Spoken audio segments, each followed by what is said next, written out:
বাংলাদেশে ফের স্বাধীনতা, এবার নতুন পথে ছাত্র নেতারা।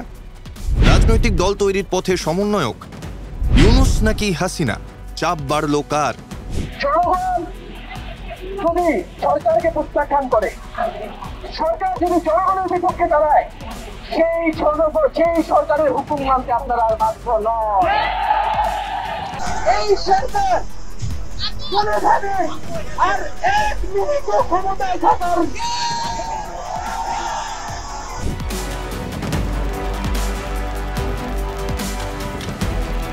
অশান্তি, ফের স্বাধীনতার দাবি, আবার অশান্তি।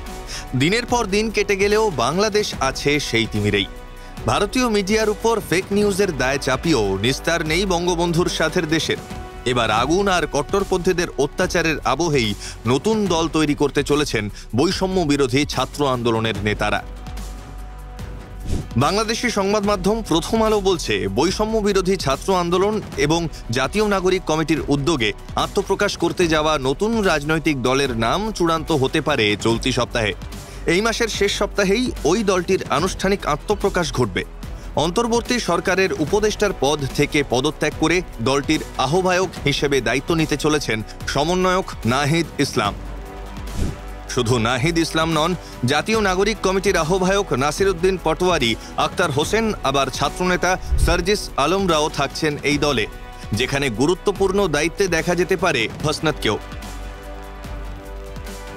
বাংলাদেশের একাধিক সংবাদ মাধ্যম বলছে, সবকিছু ঠিকঠাক থাকলে অন্তর্বর্তী সরকারের উপদেষ্টার পদ ছেড়ে নাহিদ ইসলাম নতুন দলের দায়িত্ব নিতে চলেছেন। অর্থাৎ এদেশের কেজরিওয়ালের মতোই নতুন মুখ হচ্ছেন নাহিদ। কিন্তু কেন এই অবস্থান? অনেকেই বলছেন, হাসিনার আওয়ামী লীগ থেকে হোক বা খালেদা জিয়ার বিএনপি, এমনকি জামাতের সঙ্গেও বনিবনা হয়নি ছাত্র নেতাদের। অন্যদিকে ইউনূস নিজেও রাজনৈতিক প্রতিষ্ঠা পাওয়ার চেষ্টা করছেন। আন্তর্জাতিক সম্পর্ক বিশেষজ্ঞ বলছেন, বাংলাদেশ এমন একটা সিচুয়েশনের মধ্যে দিয়ে যাচ্ছে, political solution is the only solution for them considering the future. তো যদি পলিটিক্যাল সলিউশনটাই একমাত্র রাস্তা হয়ে থাকে, সুতরাং সবাই সেই রাজনৈতিক মিছিলের অংশ হতে চাইবে। সেক্ষেত্রে মোহাম্মদ ইউনূসকে কোনোই স্টেবল পলিটিক্যাল পার্টি নিজের অংশ করবে বলে আমার মনে হয় না। সেক্ষেত্রে মোহাম্মদ ইউনূস পলিটিক্যালি কাদের সাথে হাত মেলাবে সেটা দেখা, তার জন্যই একটা নতুন দল প্রতিস্থাপন করা ভীষণই নেসেসিটি হয়ে পড়েছে।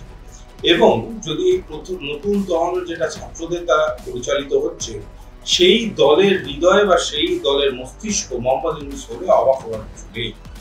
আগামীকে কনসিডার করে, আগামীকে সামনে রেখে যদি মনে করা যায় এই দল বাংলাদেশের রাজনৈতিক ভবিষ্যৎ গড়বে, তাহলে সেটা বোকামি। কারণ এই দল এত কিছু সিটও পাবে না, এমন কিছু ভোটও পাবে না, এবং এই দলের অ্যাক্টিভিটি আরো খারাপের দিকে নিয়ে যাবে বাংলাদেশের আগামী রাজনীতি।